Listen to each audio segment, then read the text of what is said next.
Hello everyone, this is Shivangi. Welcome to Shiv classes. Video में discuss करने वाले हम सेकंड 5 ईयर प्लान, दूसरी पंचवर्षीय योजना जो 1956 से लेकर 1961 तक चली थी। तो अगर आप एचटेट पीजीटी इकोनॉमिक्स या DSSS पीजीटी इकोनॉमिक्स की प्रिपरेशन करें तो आप चैनल को सब्सक्राइब कर सकते हैं। और ये जो 5 ईयर प्लान का टॉपिक है ये इंपॉर्टेंट है दोनों ही एग्ज़ाम्स के लिए। तो बात करें कि जो सेकंड 5 ईयर प्लान है, ठीक है, आपको एक तो ईयर याद होना चाहिए, मंथ तो नहीं आएगा, ईयर आपको ज़रूर याद होना चाहिए कि कौन सा 5 ईयर प्लान कब से लेकर कब तक चला था। ठीक है, तो इसमें ये जो योजना थी, इसका उद्देश्य क्या था? भारत को औद्योगिकरण की राह पर लेके जाना। पहले वाले का फोकस किस पे था? एग्रीकल्चर पे था। ठीक है, अब दूसरे वाले का था इंडस्ट्रियलाइजेशन पे, कि भारत को किसकी तरफ लेके जाना? Way to industrialisation. अब बात करें सेकेंड 5 ईयर प्लान का स्ट्रेस किस पर था? रैपिड इंडस्ट्रियलाइजेशन, तीव्र औद्योगिकरण और पब्लिक सेक्टर। ठीक है, रैपिड और क्षेत्र पे किस पे? सार्वजनिक क्षेत्र पे। जो पब्लिक सेक्टर है, जो सरकार के अंडर में जो एरिया आते हैं, जो भी सेक्टर, ठीक है, जो भी चीज़ें जो सरकार के अंडर में थी, पब्लिक सेक्टर, उन पे फोकस करना, उनको बढ़ाना। और ये किसकी लीडरशिप में हुआ था? ये जो सेकेंड ईयर 5 ईयर प्लान है, इसका प्रारूप और योजना PC महालनोबिस के नेतृत्व में हुआ था। ठीक है, तो आपको नाम याद होना चाहिए। पहला वाला जो हमारा 5 ईयर प्लान था वो हेरोडोमन मॉडल पे बेस्ड था। ठीक है, और ये जो सेकेंड 5 ईयर प्लान है ये किसकी लीडरशिप में हुआ था? जो PC महालनोबिस थे, उनके जो था लीडरशिप में हुआ था। और इसका जो एम्फेसाइज था, इसका जोर किस पे था? किस पे इसने जोर दिया था? क्विक स्ट्रक्चरल ट्रांसफॉर्मेशन, त्वरित संरचनात्मक परिवर्तन।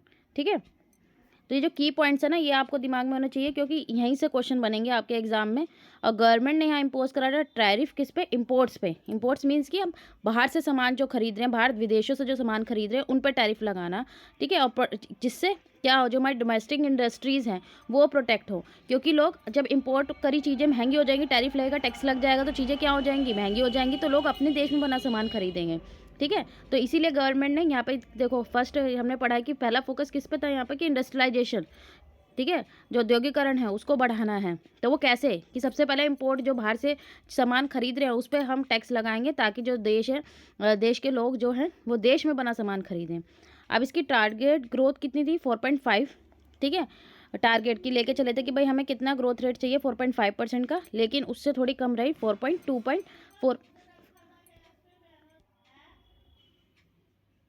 4.27%। ठीक है, जितना था उससे कम। तो ग्रोथ रेट वगैरह भी आप याद रखना। अब इसमें देखो मेन जो चीज़ है कि इसमें 3 स्टील मिल्स जो थी डेवलप हुई थी, कहाँ पे? एक तो भिलाई में, दुर्गापुर में और राउरकेला में। ठीक है, भिलाई, दुर्गापुर और राउरकेला में। किसके अंडर में? Second 5 year plan. आपको याद रखना है स्टील मिल इस तरीके से आ सकता है कि स्टील मिल कौन से 5 ईयर प्लान में? तो सेकंड 5 ईयर प्लान में। कितनी हुई थी? 3। ठीक है, 2 के बाद क्या था? 3। तो सेकंड 5 ईयर प्लान में कितनी मिल आई? 3। भिलाई, दुर्गापुर, राउरकेला। ठीक है, नाम आपको ध्यान रखना है। और यहाँ पे इंक्रीज़ किया गया कोल का आउटपुट, कोयले का उत्पादन में वृद्धि हुई इसमें। और नई रेलवे लाइंस लेके आए गए यहाँ पे। ठीक है, कि नई रेलवे लाइंस यहाँ पे बनानी है, वो इसका पार्ट था सेकेंड 5 ईयर प्लान का।